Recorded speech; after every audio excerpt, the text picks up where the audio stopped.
Dom Stephen Lee, cônego João Evangelista Lau, irmãos e irmãs em Cristo.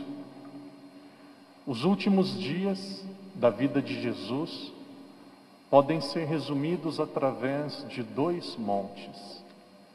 Nós temos o Monte Tabor, onde Jesus mostrou como ele seria, como ele é no céu, a sua glória, o seu poder.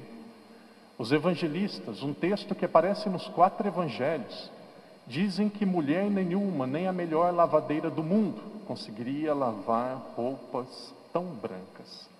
Ali era uma antecipação da glória de Jesus, o Monte Tabor. Aquele que era 100% homem se mostra 100% divino.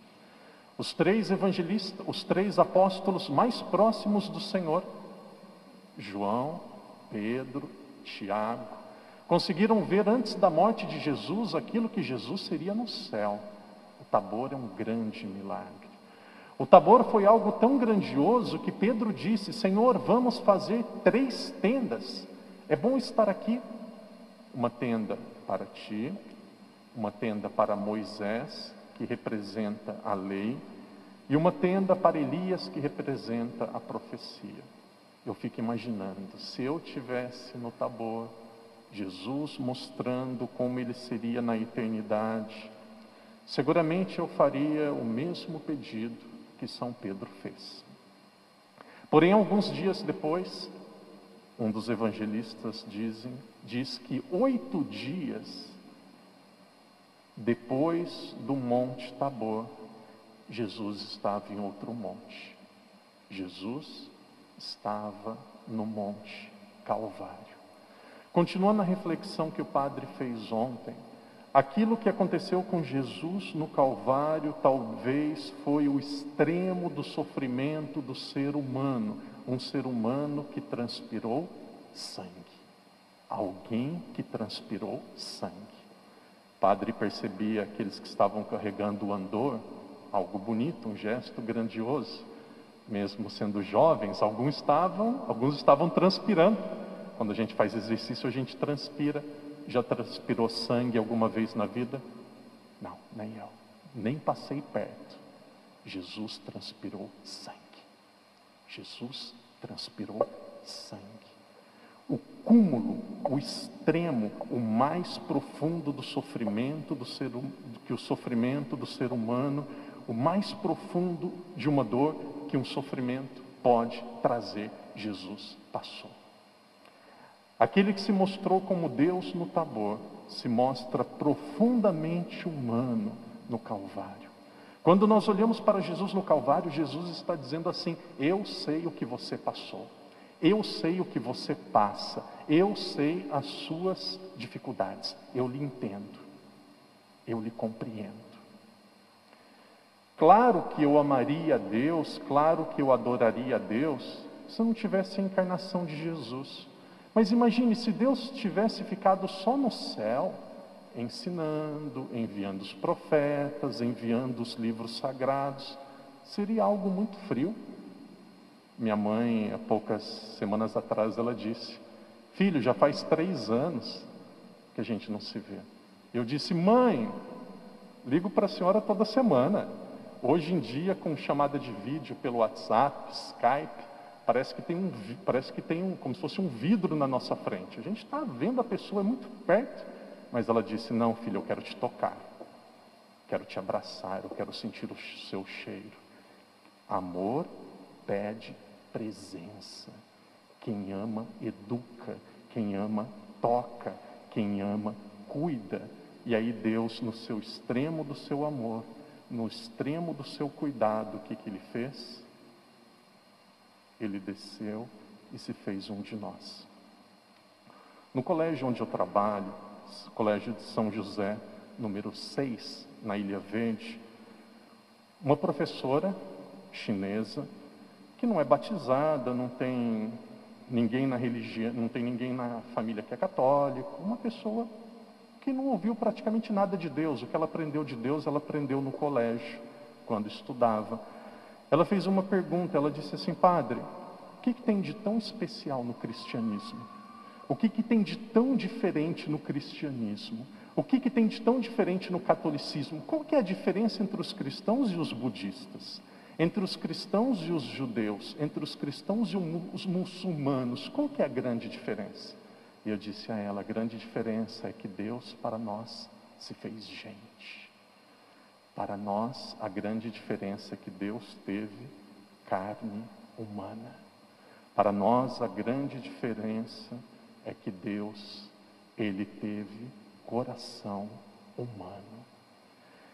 E Deus, Ele é tão exagerado, entendam aqui exagerado no bom sentido, Deus, Ele é tão exagerado que Ele não se conteve apenas em se fazer gente. Ele quis sofrer por nós. Jesus precisava passar por aquilo que Ele passou? Seguramente não. Ele tinha outros modos de sofrer, de salvar a humanidade. Mas Jesus quis dizer assim a cada um de nós, que Ele é tão solidário. Ele se importa tanto com cada um de nós, que não existe sofrimento nenhum na terra, por maior que seja, que alguém poderá dizer que sofreu mais do que Jesus.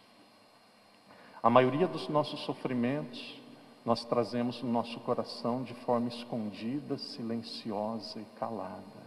A maioria dos nossos sofrimentos, talvez uma dor na família, dificuldades no trabalho, decepções na igreja, sofrimentos que nós trazemos no nosso cotidiano. Existe alguém que diz assim a cada um de nós, eu entendo o que você passa. Mas por que Ele entende o que nós passamos? Só porque Ele é Deus? Não, porque Ele também passou por isso. Aqueles que foram traídos, Jesus também foi. Aqueles que foram abandonados por amigos, Jesus também foi. Aqueles que passaram fome, Jesus também passou. Aqueles que têm sede, Jesus também teve. E veja, hoje pela manhã, no dia de hoje, no mundo todo, nós estamos no primeiro domingo da Quaresma. O Evangelho diz que Jesus estava no deserto. Jesus foi tentado pelo demônio. Alguns textos diz o diabo. Sabe por que o demônio, eu dizia na missa das crianças hoje, sabe por que o demônio tentou Jesus quando Jesus estava no deserto? Porque o demônio escolheu o momento que Jesus estava mais frágil. E o texto do Evangelho de hoje termina dizendo assim: o demônio afastou-se de Jesus para voltar num momento oportuno. Qual foi o momento oportuno que ele voltou? Na cruz. Como que o demônio voltou na cruz? O demônio dizendo através daqueles que estavam próximos de Jesus quando ele estava sendo crucificado: se tu és o Filho de Deus, o que falaram para ele em relação à cruz? Se tu és o Filho de Deus, desce dessa cruz. O que o demônio falou lá no alto do monte, quando Jesus estava no deserto? Se você é o Filho de Deus, lança desse monte para baixo, os anjos vão te segurar. O padre vai caminhando para o final dessa reflexão, dizendo assim para vocês, aqueles que percebem, que entendem português, prestem atenção. O demônio, ele tentou Jesus. Ele vai tentar você, sim ou não? Vai. Ele vai tentar o padre Daniel, sim ou não? Vai tentar o Papa, sim ou não? Vai tentar os católicos de Macau, sim ou não? E vocês acham que ele tenta cada um de nós mostrando que ele é o demônio, de forma assim muito má, de forma assim muito agressiva? Não. O demônio, ele vem vestido de coisa boa. Para vocês que são homens, sabe o que acontece? Às vezes a gente vai tendo um pouco mais de idade, a esposa vai ficando um pouco mais velha, aí vem aquela colega lá do trabalho, ou lá da sociedade, que está um pouco carente, e aí começa com conversa, aí começa com mensagenzinha, e aí o demônio diz assim: ah, mas ela precisa da sua ajuda. Ah, mas não tem mal nenhum. Aí começa. É o demônio entrando lá no seu coração com o veneno dele. Muitas vezes para as mulheres, Acontece alguma coisa errada que não deveria acontecer na igreja ou na sociedade, e vem alguém e diz para você assim: você viu o que aconteceu? E aí você diz: o quê? Aí a pessoa diz: eu não gosto de falar mal da vida dos outros, mas... você não gostava, não devia nem estar falando, né? É segredo, hein? Se é segredo, por que está contando? Eu só conto para você porque eu confio em você. E aí vai falar, vai jogar o veneno. E aí você, curioso, fica perguntando, fica investigando, o demônio já entrou no seu coração e o demônio já começou a causar divisão. Cuidado, o demônio vai te tentar. O demônio, ele descansa, mas ele não dorme. O demônio não dorme. O padre encerra dizendo assim: na igreja, na sociedade, no trabalho, existem dois tipos de pessoas. Pessoas que criam unidade e pessoas desagregadoras. Percebe a palavra desagregadora? Desagregador é alguém que divide, separa. O que acontece no trabalho? Quando tem um problema, mereceu. Que bom que foi desse jeito. Que a justiça aconteceu. Não é uma pessoa boa. Você viu o que aquele padre fez?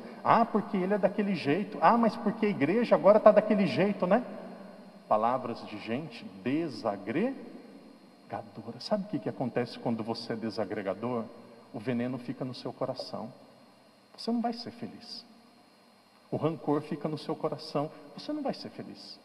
A maldade fica no seu coração. Você não vai ser feliz. Seja construtor de paz. Sabe o que você deve falar? Talvez esta pessoa precisa da nossa oração. Vamos rezar uma Ave Maria por ela? Fantástico. Fantástico. Quando vier com fofoca, com conversinha, com desagregação, você vai dizer assim: talvez essa pessoa precisa da nossa oração. Segura aqui na minha mão. Vamos rezar uma Ave Maria por ela. E aí você reza.